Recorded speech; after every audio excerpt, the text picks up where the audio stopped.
مساء الفل، ازيكم؟ يا رب تكونوا بخير. النهارده هنعمل مع بعض البنانا كيك او كيكه الموز اللذيذه. كيكه رطبه جدا، طعمها حلو قوي وجوسي كده وترطب على القلب كده، وطعمها تحفه بجد، هيعجبكم باذن الله.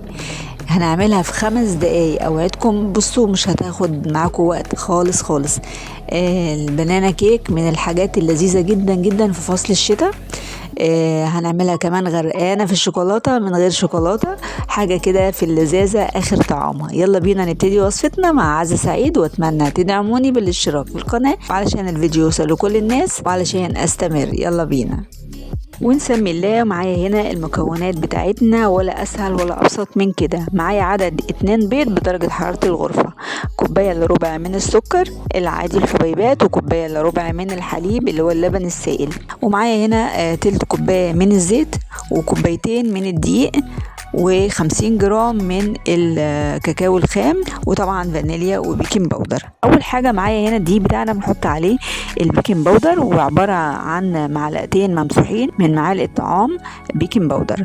عندي هنا بقى المكون الرئيسي والاساسي هو الموز. الموز كل ما بيكون يعني رطب كده ويكون مستوي بيكون افضل. يعني لو انت الموز عندك بيكون متجمد شويه او لسه جايباه القشره بتاعته خضره كده، حطيه في الفريزر شويه بحيث ان لما تطلعيه يكون الموزيه من جواها رطبه. بنهرس الموز زي ما انتم شفتوا طبعا في الفيديو، بنهرسه بالشوكه. نحط الموز بقى المهروس في قلب البوله، وننزل عليه بالبيض والسكر، وما ننساش معلقه الخل تكون معلقه كبيره، عشان الخل هنا هيدينا طراوه اكتر للكيك بتاعنا ويخليه هش وجميل جدا، وهو محسن طبيعي وحلو جدا للكيكات. بنقلب كل المكونات دي بقى بالمضرب العادي، نقلبها كويس جدا، وبعد كده بنضيف الزيت ونقلبه بالتدريج، وبعد كده بنضيف اللبن.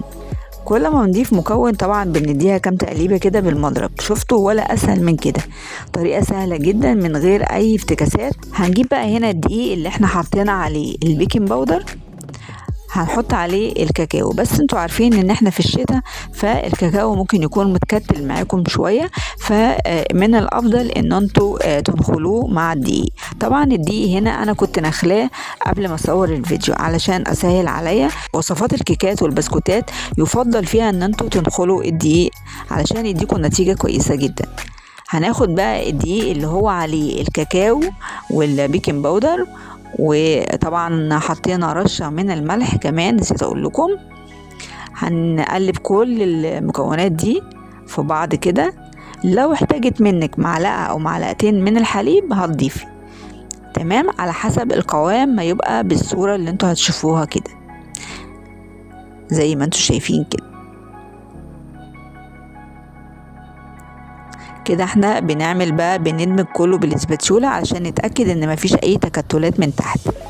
عندنا هنا بقى قالب، طبعا القالب مقاسه من 20 ل 22، مش شرط يكون نفس القالب اللي انا عامله فيه، المهم على حسب المتوفر عندكم في بيوتكم. هنصبها طبعا زي ما انتم شايفين كده في القالب، وهندخلها الفرن على درجة حرارة 170 حسب الفرن بتاعك. لو هو حامي هيبقى 180.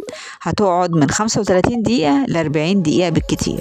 طبعا عينك ميزانك تشوفي الكيكة بتاعتك بعد مرور تلت ساعة تبتدي تشوفيها، علشان طبعا كل حد أدرى بالفرن بتاعه. تمام كده، طلعناها من الفرن بعد مرور الوقت بتاعها. هي اخدت معايا في الفرن 35 دقيقة بالظبط. هنشيل بقى ورقة الزبدة زي ما انتم شايفين. ورقة الزبدة طالعة بسم الله ما شاء الله نضيفة وزي الفل، الصينية طالعة نضيفة وزي الفل، يعني حاجة كده اخر جمال. بنغص كده بسكينة او بشوكة زي ما انتوا عايزين. هنا بقى انا هحط التاتش بتاعي، انت ممكن تاكليها كده زي ما انت حابة، تمام، بس انا حابه ان انا اغرقها بالشوكولاته، فعشان كده عملت تجويفات بالسكين عليها وهي لسه دافيه. يعني انا سبتها تهدى بسيط، وكنت عامله زي ما انتم شايفين كده صوص شوكولاته عاملاه في الخلاط، عباره عن معلقتين من الكاكاو عليهم نص كوبايه من اللبن اللي هو السائل، ونص كوبايه من السكر، وضربتهم في الخلاط، وبعدين نزلت عليهم بتلت كوبايه من الزيت. عمل لي البرطمان اللي انتوا شايفينه ده صوص شوكولاته تقيل ومتماسك، وطعمه على فكره حلو جدا جدا. طبعا ممكن تضيفوا له منكهات زي النسكافيه بالبندق، اي حاجه تديله نكهه حلوه. بس انا الحقيقه ما ضفتلوش لان هو كان حلو جدا يعني. بعد كده بقى بتزوقيها بسبرينكل، بتزوقيها بقطع موز من فوق الوش زي ما انت حابه. مش عايزه تزوقيها تستكفي بالصوص الشوكولاته اللي احنا عاملينه، عايزه تاكليها ساده من غير صوص الشوكولاته، حلو برضو. في كل الحالات هي الكيكه طعمها حلو قوي ولذيذ جدا. يلا بقى بينا نعمل كوبايتين شاي كده على الرايق، نظبط حالنا ونروق على حالنا. كوباية شاي مع حتة كيك، حاجة كده آخر جمال.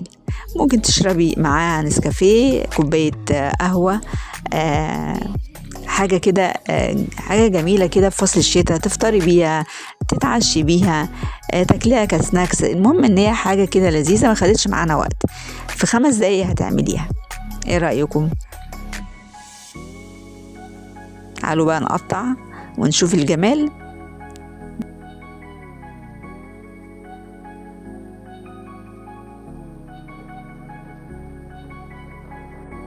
بصوا يعني من كتر ما هي طرية من جوه ولذيذة، والصوص الشوكولاتة كده توغل في قلبها، حلوة قوي، كانت طعمها تحفة بجد يعني. اتمنى تجربوها. بصوا من جوه هشة جدا، رطبة جدا، خفيفة جدا، كمان طعمها كان لذيذ قوي قوي قوي. مهم قوي تحطوا رشة الملح دي مع الدقيق مع باقي المكونات، علشان دي بتظبط الطعم، بتظهر طعم الكيك معاكم. اتمنى تجربوها، يا رب تنال اعجابكم، واتمنى تجربوها. كنت معاكم عزة سعيد من وصفة حلوة، واسيبكم على خير، وباي باي.